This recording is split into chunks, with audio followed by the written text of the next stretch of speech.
Welcome back to Aki from heaven. இன்றைக்கி நம்ம vegetable noodles எப்படி செய்கிறதுன்னு பார்க்கலாம் வாங்க.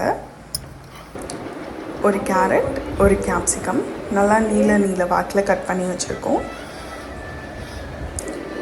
ஒரு பீஸ் முட்டைக்கோஸ், ஒரு பெரிய வெங்காயம் எல்லாம் நல்லா நீல வாக்கில் கட் பண்ணி வச்சுருக்கோம். நெக்ஸ்ட்டு நம்ம நூடுல்ஸ் வைக்க போகிறோம்.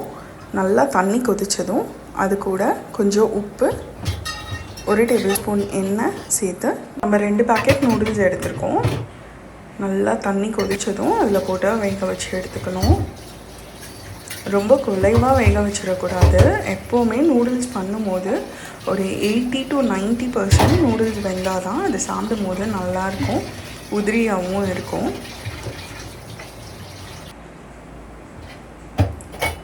அதனால தான் எப்போவுமே தண்ணி நல்லா கொதித்ததும் அது கூட நூடுல்ஸ் சேர்க்கணும். நல்லா வெந்துருச்சு பாருங்கள்.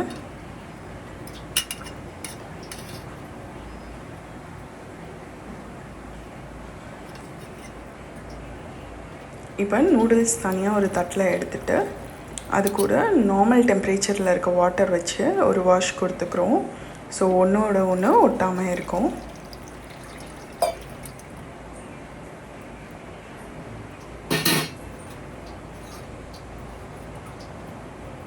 அப்படியே அது கூட ஒரு டீஸ்பூன் எண்ணெய் ஊற்றி நல்லா பெசரி விட்டுருங்க.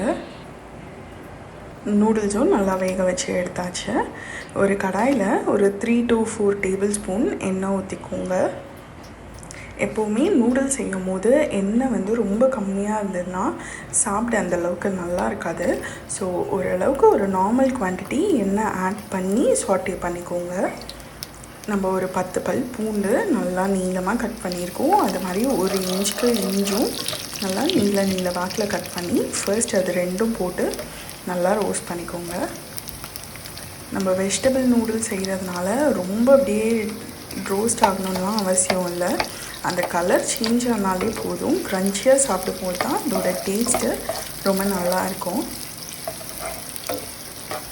நம்ம நீளமாக கட் பண்ணி வச்சுருக்கோம் ஆனியன்ஸ், முட்டைக்கோஸ். ஸோ முட்டைக்கோஸ் மட்டும் போட்டு ஒரு 2 மினிட்ஸ் வச்சு எடுத்துக்கோங்க. ஏன்னா அதோட பச்சை வாசனை ஒரு சில பேருக்கு பிடிக்காது. ஒரு 2 மினிட்ஸ் நல்லா ரோஸ்ட் பண்ணதும் நம்ம நீளமாக கட் பண்ணி வச்சுருக்க கேரட், கேப்சிகம் 2மே ஆட் பண்ணிக்கோங்க.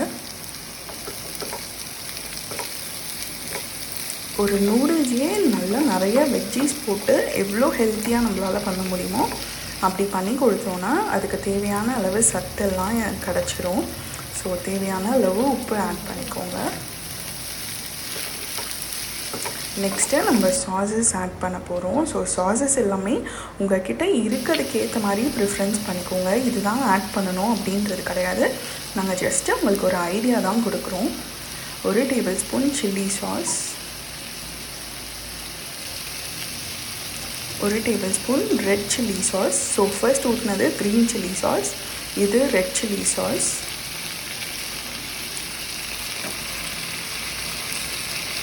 சோய் சாஸ், ஒயிட் வினிகர் இதெல்லாம் தான் ஆட் பண்ணியிருக்கோம். நீங்கள் டொமேட்டோ சாஸ் இருந்தால் அது கூட ஆட் பண்ணிக்கலாம். டொமேட்டோ சாஸ் ஒரு டேபிள் ஸ்பூன் ஆட் பண்ணிக்கிறோம்.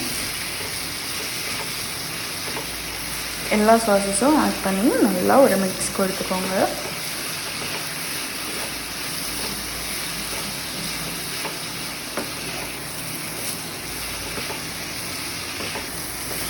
சால்ட் வேணும்னா செக் பண்ணிவிட்டு இந்த ஸ்டேஜில் ஆட் பண்ணிக்கோங்க. இப்போ இது கூட நம்ம வேக வச்ச நூடுல்ஸ்லாம் ஆட் பண்ண போகிறோம்.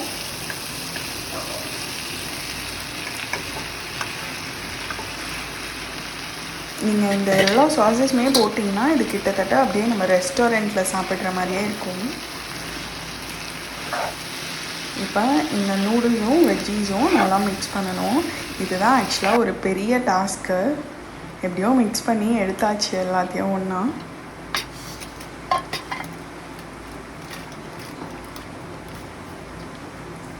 நம்ம இது கூட ஒரு டீஸ்பூன் பெப்பர் பவுடர் ஆட் பண்ணிக்கிறோம்.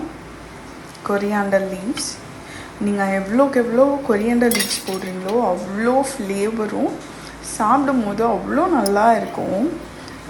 நம்ம வந்து சைனீஸ் ஹோட்டலில் சாப்பிட்ற ஹக்கா நூடுல்ஸ் மாதிரியே இருக்கும். கொரியாண்டர்ஸ் நிறையா ஆட் பண்ணிங்கன்னா. நம்மளோட வெஜ் நூடுல்ஸ் சூப்பராக ரெடி ஆகிடுச்சு. கண்டிப்பாக ட்ரை பண்ணி பார்த்துட்டு உங்கள் ஃபீட்பேக் சொல்லுங்கள். நம்ம சேனல் மறக்காமல் சப்ஸ்கிரைப் பண்ணிக்கோங்க. நெக்ஸ்ட் வீடியோவில் பார்க்கலாம். பாய்.